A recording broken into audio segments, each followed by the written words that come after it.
Welcome to the GovFresh podcast.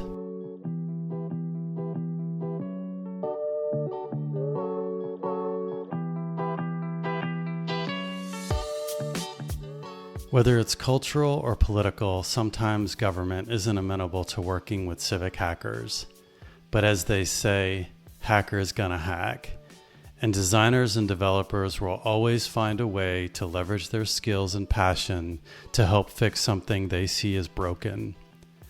In this episode, citizen journalist and civic technologist Carlos Moreno shares his experiences and lessons learned civic hacking.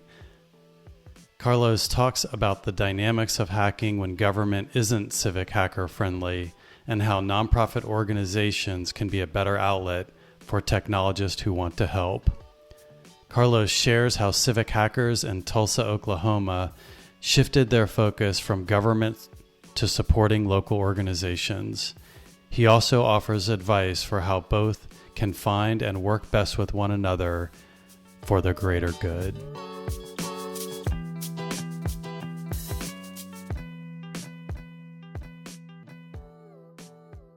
I'd like to start off talking about your own personal civic hacking project, the Greenwood mapping project in your book, The Victory of Greenwood. Can you talk about this work and why they are so important to you?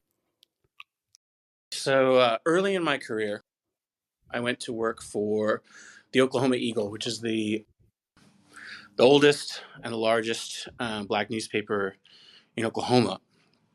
And I was kind of dropped in the middle of Tulsa, not really knowing anyone and not having any family here.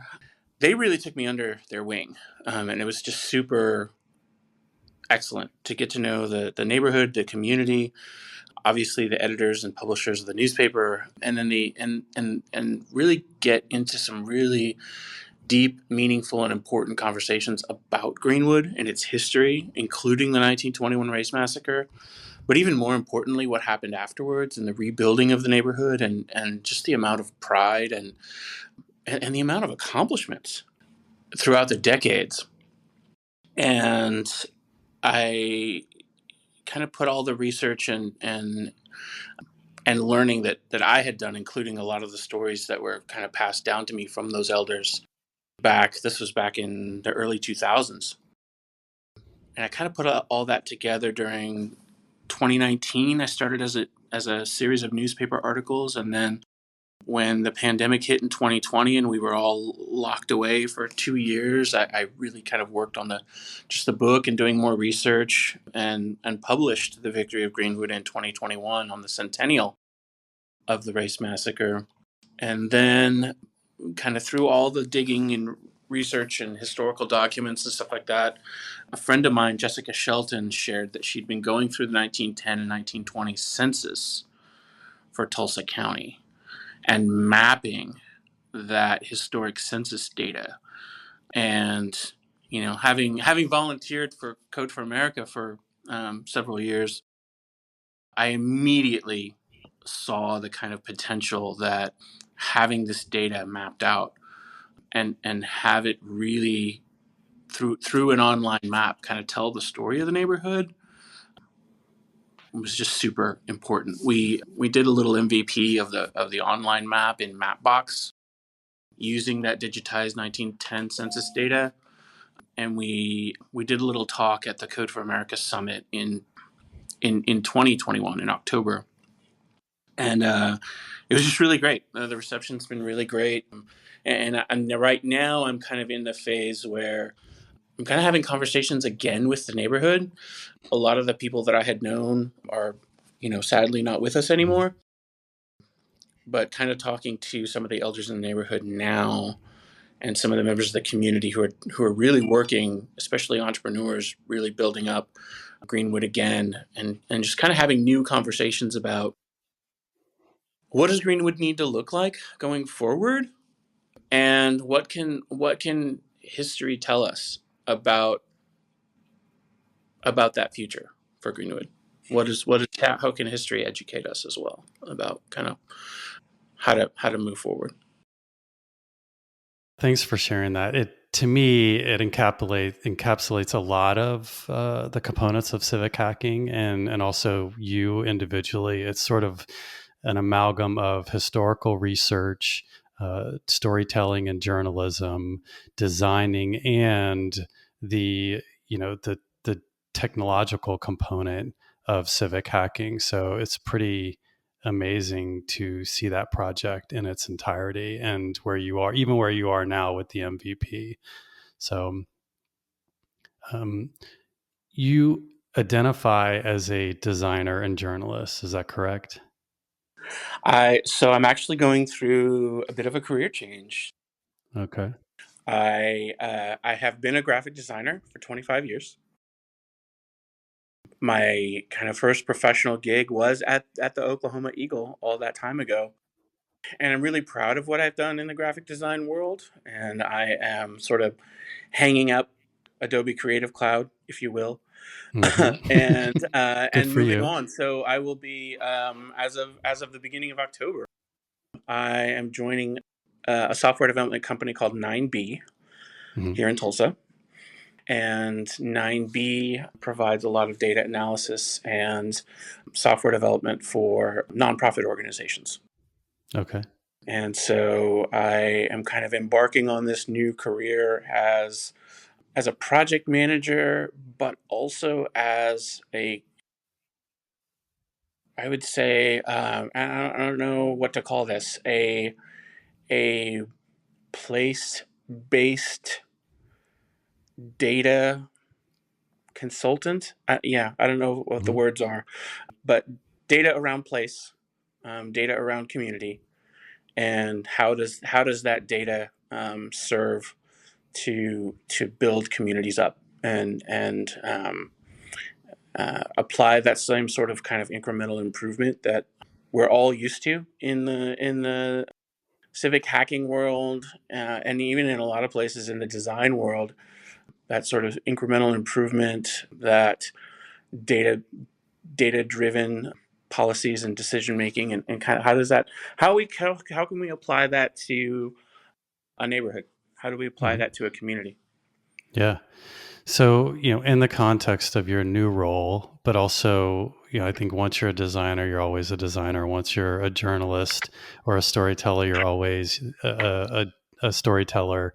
In civic hacking, I think at least in the context of the work that you've done, um, and kind of the civic technology community, it's very much coding and developer and digital product focused. How do you define civic hackers, and what is the role that they play in civil society?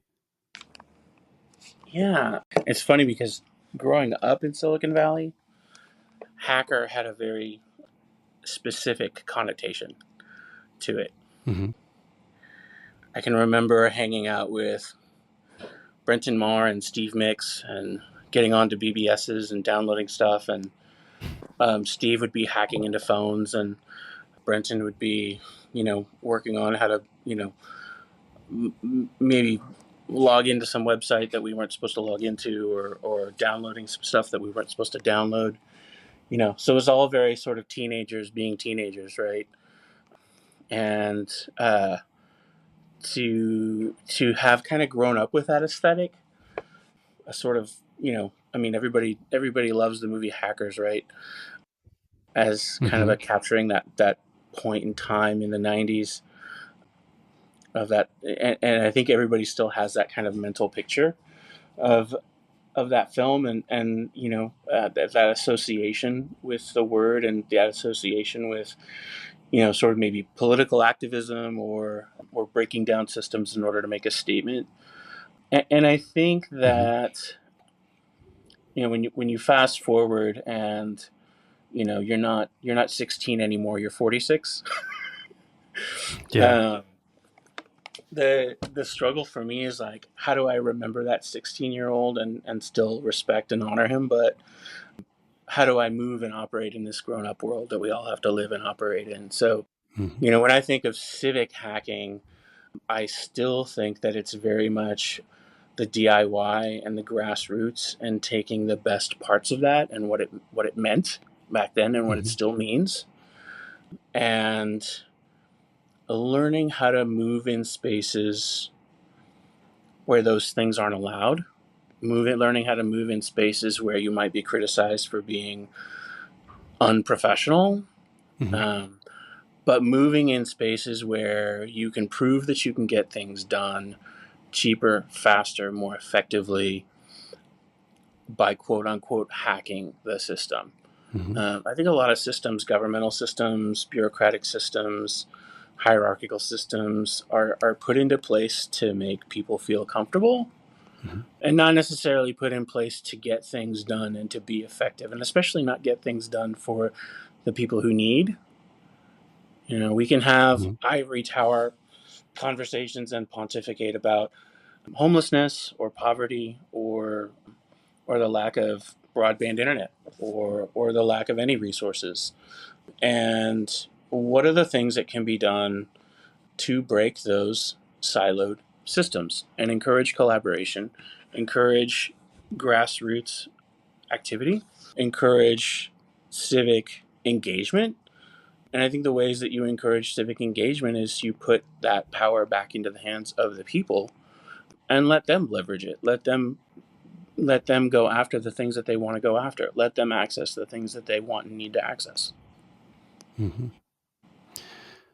And so, on that note, you were the founder, one of the founders and organizers of Code for Tulsa. And it would be great to hear you explain the political landscape of Tulsa and Oklahoma in general, and how that shaped the relationship there between you, civic hackers in general, and the government, and how you worked in the context of that political landscape. It's so I'll tell it through the story of one project. Okay. Early on in Code for Tulsa's history, we wanted, like, the idea was, what can we do that's fast? What can we do that's a quick win for us? Mm-hmm. And what can we do that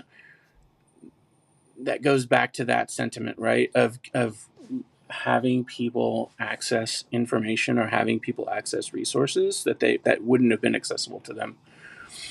And so back in the day, Mm-hmm. Google was launching the Google Transit data standard.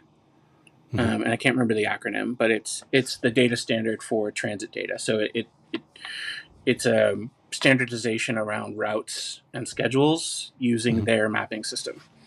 And at the time, I don't know if they still do it this way, but at the time they had an API for Google Transit data, and you could set up your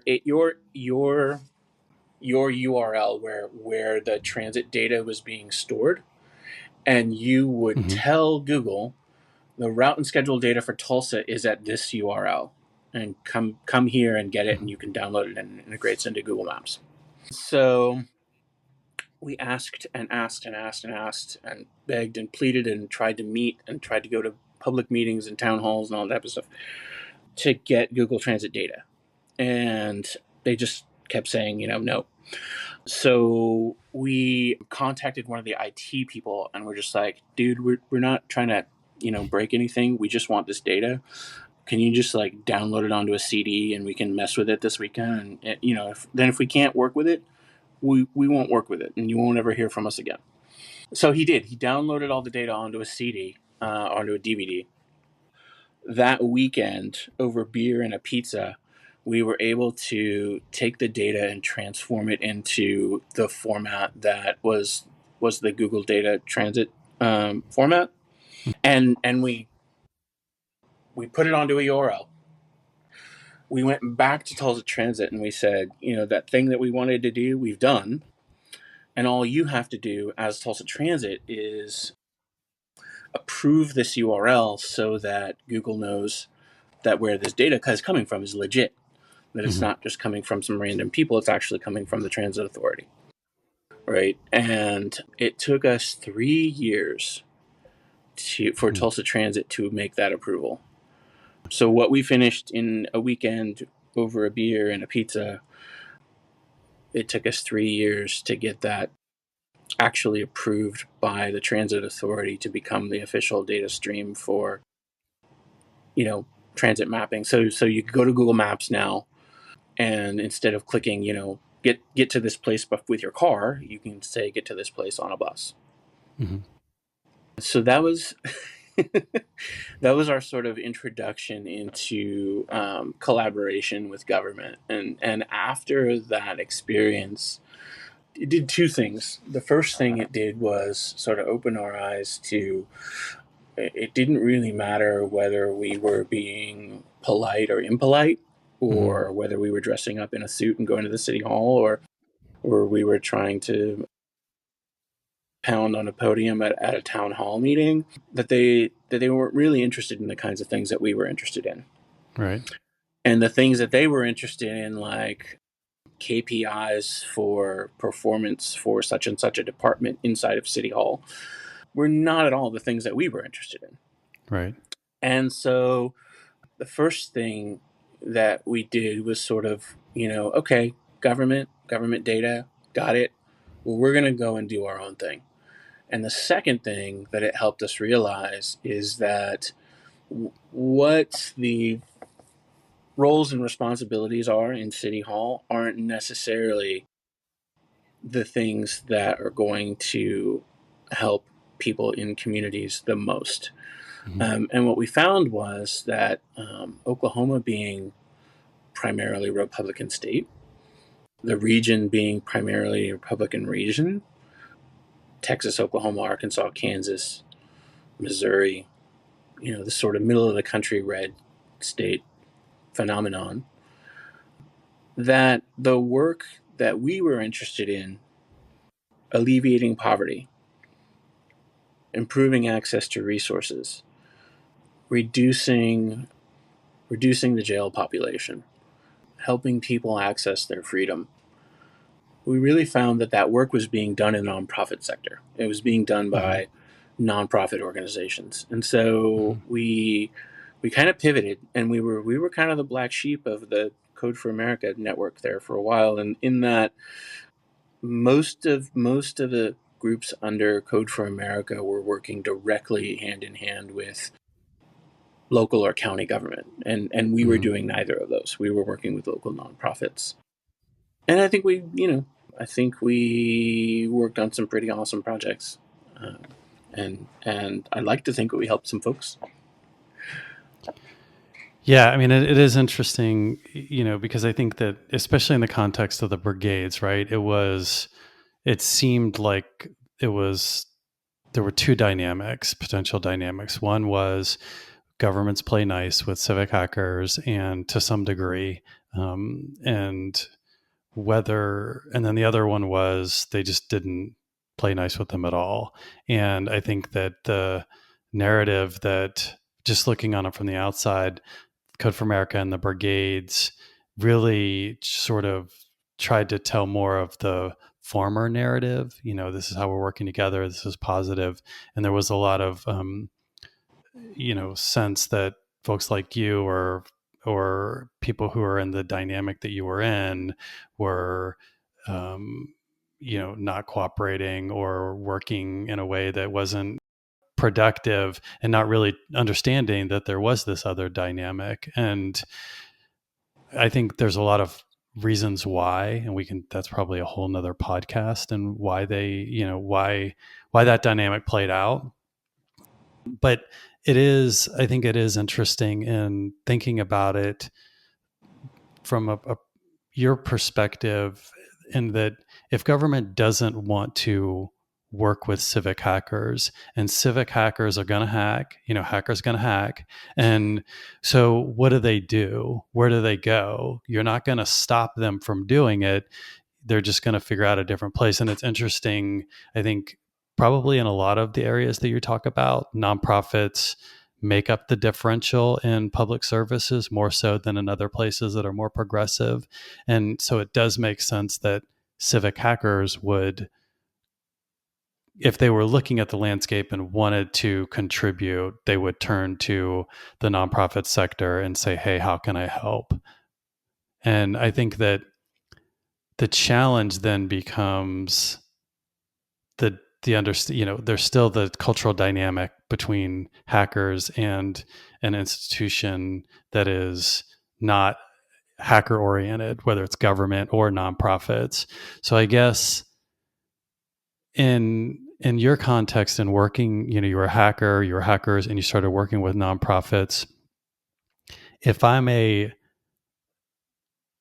civic hacker, what do I need to know as far as nonprofits and what tech skills or tech-ish skills nonprofits need, from like development to developing code to something that may be trivial to somebody like you? Like what does a civic hacker need to know about how nonprofit organizations work and what tech skills they need? Right. In some ways, I think the nonprofit world is much more receptive to civic hackers or citizen hackers. Like you mentioned, my journalism. I'm a citizen journalist. I didn't go to journalism school. I don't have a degree in communications. I didn't intern at a broadcasting, network or anything like that. Right. Mm-hmm. I did one audition. They liked my voice on the radio, and that next week I was writing stories. So I think in that same sense, what attracts civic hackers, citizen hackers, is the same thing that attracts citizen journalists. You have something to say. You're frustrated about the way the world is working, and you want to make a difference. You want to make a change, right? Mm-hmm. And sometimes making that change through an institution like a university, like a local government, like a giant bureaucracy, you're in it for the long haul. Like I said, it took us 3 years to get that project approved by the transit authority. Another project that we worked on early on, we had a hackathon, but we had a hackathon and we brought in local nonprofits. Mm-hmm. So instead of us Mm-hmm. presenting, we had the nonprofits present. Mm-hmm. And one of the nonprofits that presented at that really early hackathon was the local food bank. Mm-hmm. And they, presented, this is who we are, this is what we do, this is the food that we provide, here's some information about who we provide this for and where food comes from, and just kind of some awareness about who they were, about who they are. And then they were saying, you know what? We don't really understand all this data and all this technology stuff, but we're having a heck of a time and spending a lot of resources coordinating our volunteers. Mm-hmm. And we said, oh, yeah, tell us more about that. Well, we have this notebook. Oh, like a, Chromebook? No, we have a notebook. Oh, you mean like a notebook app on your Mac? No, we have a notebook. And we have Post-it notes. And that's how we coordinate volunteers. And we went, oh, Uh-huh. well, you can do that on it. This was 10 years ago. Calendly was not a thing. And so we're like, oh, you could use a spreadsheet. And they said, oh, Mm-hmm. we could use a what? And yeah, so we spent the rest of that afternoon creating spreadsheet templates for them to be able to coordinate volunteers more efficiently.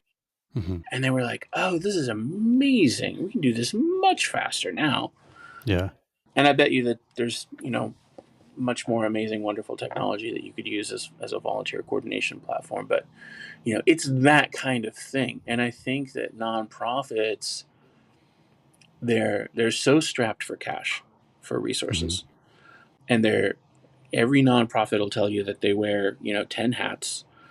There's no such thing as like this role and that role. And nobody ever, everyone in a nonprofit always is doing 10 different jobs. And so in that environment, they don't have any time to research the latest, greatest technologies. They don't have Mm-hmm. any time to build platforms and build in a more efficient system to Right. to do what they're doing. So I think that a hacker in this space, again, want to make a difference, want to do something, want to have an impact, want to maybe even be a little bit disruptive of the status quo. I think that there is a lot of really great opportunity to do that in the nonprofit world because you've got kind of a receptive audience there. Mm-hmm. You've got folks who are really trying to do the hard work on the ground, boots on the ground, helping people. We built an emergency response system where FEMA could just efficiently kind of look at a map on a mobile app and find, here are the houses where folks need help, you know. And again, this might have even either been the summer, either before or after Katrina, when there was some really bad tornado activity here in Oklahoma. And the way the first responders were going out finding out where needs were, it was just kind of like door to door, and we were like, we can maybe do this a little bit more efficiently using an app.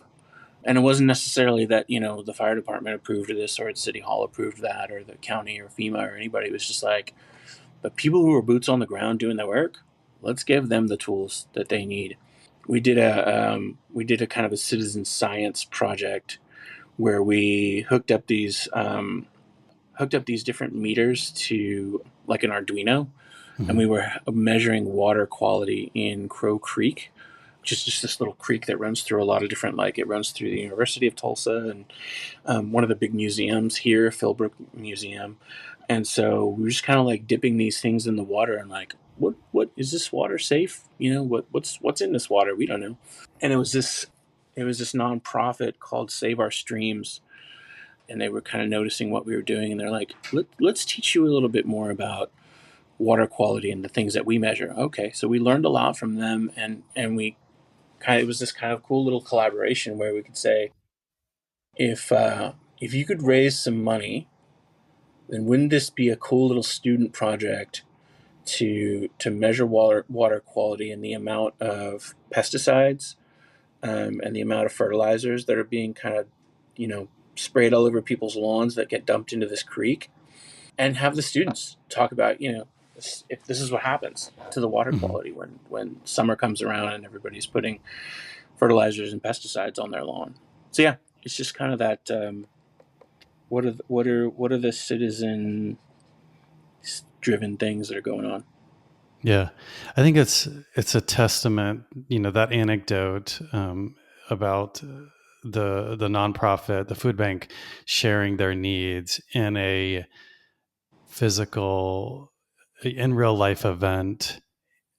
I think is a testament to the need for hackathons and or hackathon like events, unconferences, because I think that it gives people space to really have conversations that can't be had in a formalized environment or a volunteer, maybe a volunteer environment where you're showing up and they're saying do this or do this. It's more of a here's our problem and you can kind of talk through those things as opposed to just somebody handing you a shovel and saying go get to work. Or as a hacker, you just make assumptions and start building things without fully listening to the problem and then going, okay, I'm going to apply what I know to what I just learned and build something. And I think that it's a testament to the importance of local hackathons or meetups or unconferences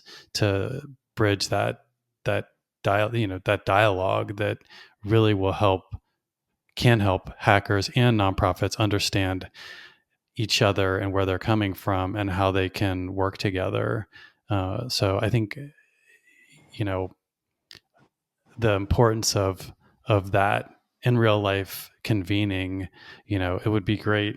I think COVID kind of interrupted that, but hopefully we start to see the emergence of more of that again, because I think the magic of the hackathon is to me like none other, when it comes to connecting people and really understanding the problems and then applying the design, the technology solutions to them. Yeah, there's a nonprofit based in Philly, Next City, Mm-hmm.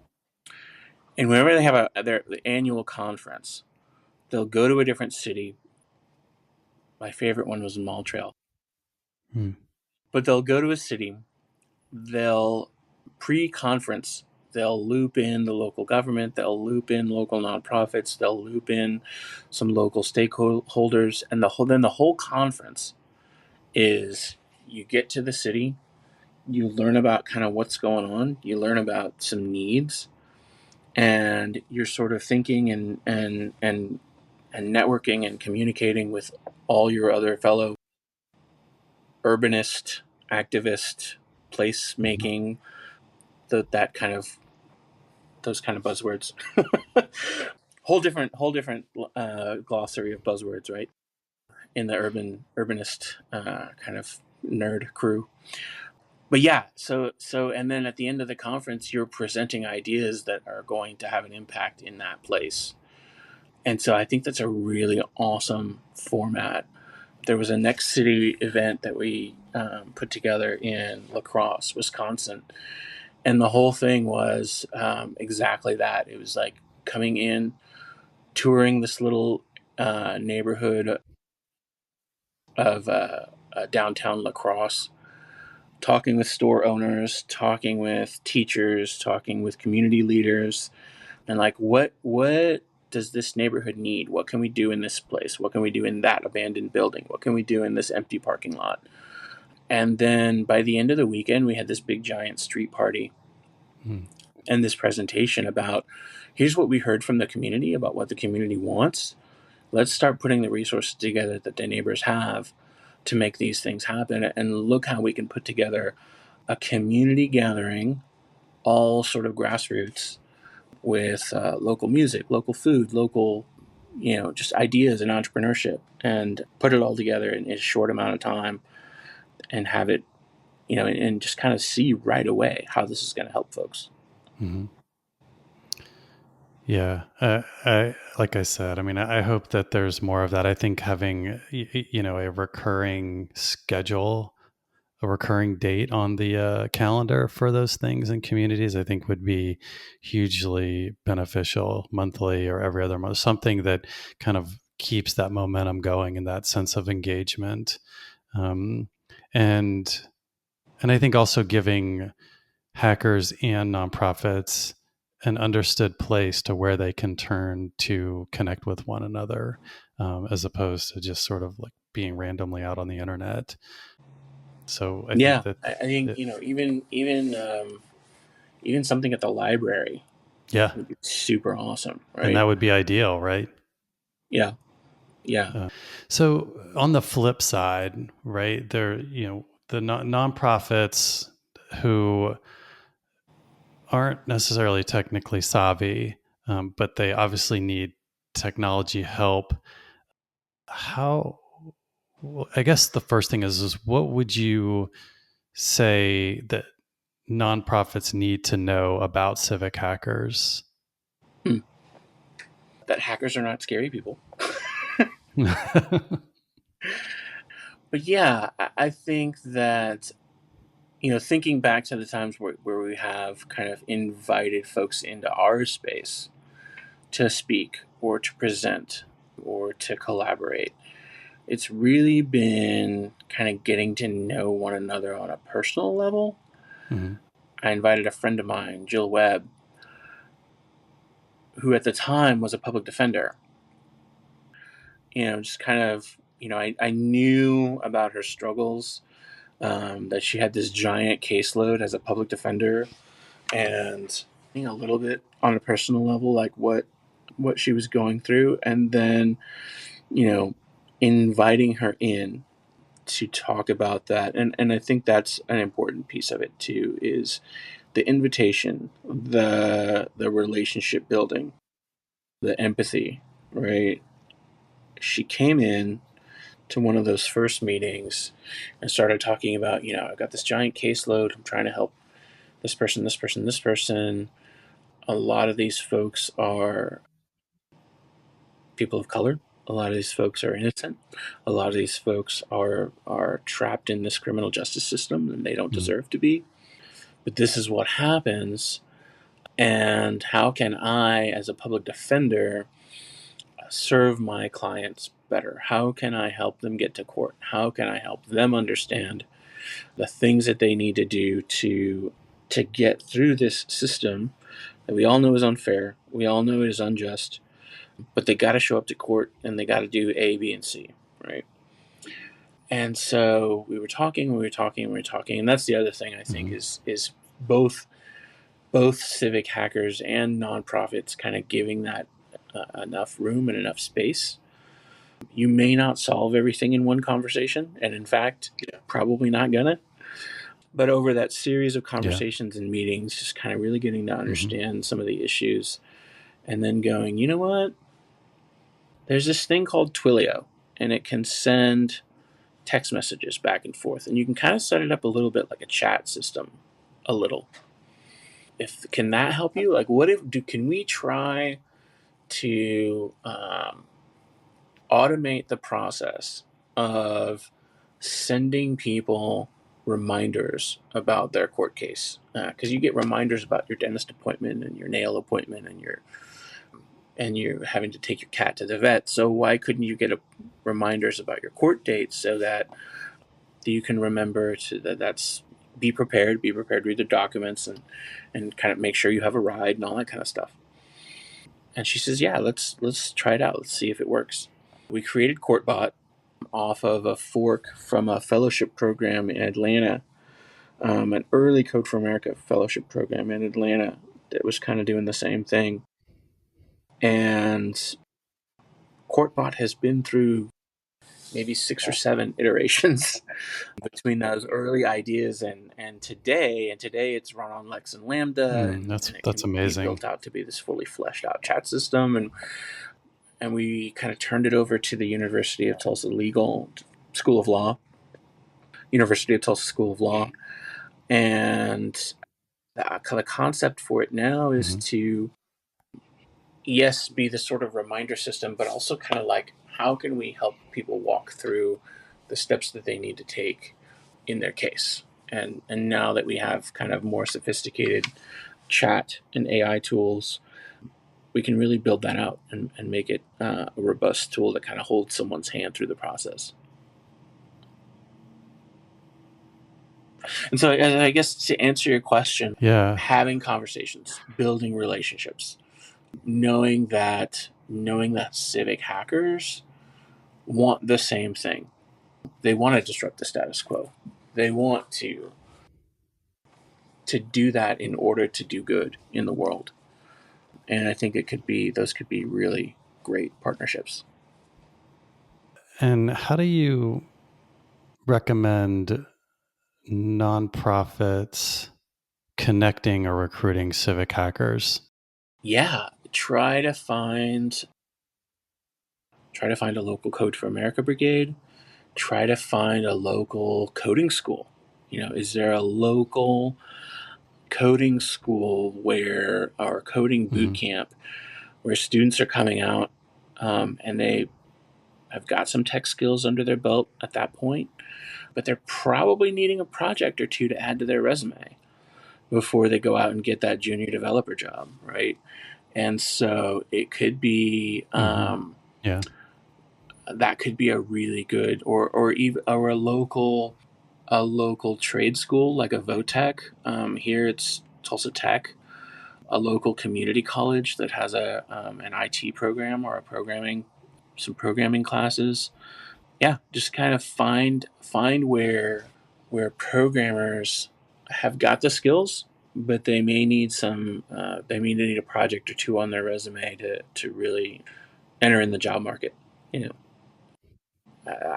I've always had luck there, Yeah. and in places where there isn't sort of this places that may not be Chicago that has an entire civic hacker ecosystem kind of thing. Being able to go to those more student oriented spaces might be a good place. Yeah, and on the flip of that, what do you recommend to civic hackers and how they can be proactive in offering up their services to the local organizations? The question for civic hackers is, where is the change that you're wanting to see? Hmm. Where's that being made? So maybe food security is a big issue for you. Maybe Hmm. maybe you're upset about the rate of homelessness. Maybe you're upset about the rate of poverty. Maybe you're upset about the rate of incarceration. There's certainly a lot of things to be upset about, but and to turn that around, there's a lot of good in the world. So there's a Hmm. lot of good people doing good work, again in the grassroots. So find the cause that most speaks to you, and then find the not. It's kind of the Mister Rogers thing, like who are the people who are helping, Hmm. and hang out with them, Yeah. and build relationships with them, and build friendships with them. And then what are the struggles that they're having? They're trying to be out here in the community doing good work. Where are they running into roadblocks where they can't um, continue to do the good work that they're doing? And it could be something like, it doesn't necessarily have to Hmm. be like a sort of responding to tragedy kind of thing. Who's planting trees in your neighborhood, in your community? Right. Who's teaching kids after school? Who's doing some really Yeah. good, inspiring stuff? And how do you help and support that work? And just how do you see it? How do you see that grow? Yeah, I mean, I think that's a great point, right? It's you can hack on anything, right? Like there's an endless number of projects that somebody could throw at you as a developer, or designer, or technologist, and you could, it's a whack-a-mole pursuit. But if you, as an individual, if you start with something that you're more passionate about, you're also going to just likely make connect dots better because you're going to have more of an interest and an investment in it, as opposed to just going, all right, let me build this website for you without like having a deeper connection to it. It's just going to be okay when, if you have that underlying commitment or passion, you're going to really connect the dots, and it's going to be a much more service oriented in its approach, because you really care. So I guess the last things, kind of circling back kind of to the beginning, if you're a government and you're skeptical of civic hacking and civic hackers, what sort of to win them over, what's your advice to them? Mm, yeah, yeah. I think that sometimes institutions like City Hall or a Chamber of Commerce, kind of a place, tends to have this sort of institutional, like, okay, the things that we're doing are this is the way we've always done it. Mm-hmm. And I think sort of realizing or taking a look at the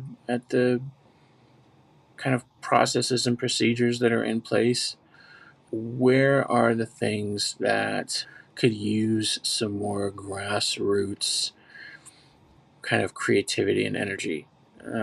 Where are the things that a little bit of grassroots, you know, um, folks rolling up their sleeves and getting some work done could really help out? And I think that's where the sort of partnerships and relationships are going to be the most fruitful, if you will. We were going through a lot of changes as a city, building out new infrastructure, roads, sidewalks, redoing some sewer and water infrastructure and all that kind of stuff, building out new buildings in the downtown area, and sort of everybody kind of forgot that, like, oh, there were trees here that we chopped down and nobody bothered to plant them again. And so I there was this sort of effort, and there is a nonprofit here called Up with Trees, which is kind of cool. And there was an effort at one point to kind of let's create a map. And I think the New York Times actually had an article about this not too long ago, let's build a map of like some of the hottest parts in the city. And then those are the areas where we need to build trees, where we need to plant trees to sort of, cool down those, provide shade, those kinds of things. And so a project like that, I think, would be ripe for a good relationship with some civic hackers that can say like, oh, I know how to manipulate a mapping platform in this way. And, you get a few people to put a few geomarkers around and record the temperature in that place. And all of a sudden you've got a map that you can say like, oh, well, we got plenty of trees in this part of town, but could maybe use some more in that part of town. I think that was, find the areas where you could see some really good fruits out of civic engagement, civic feedback. What are the voters telling you that they want? I think those kind of projects can be really excellent candidates for collaborations with local government.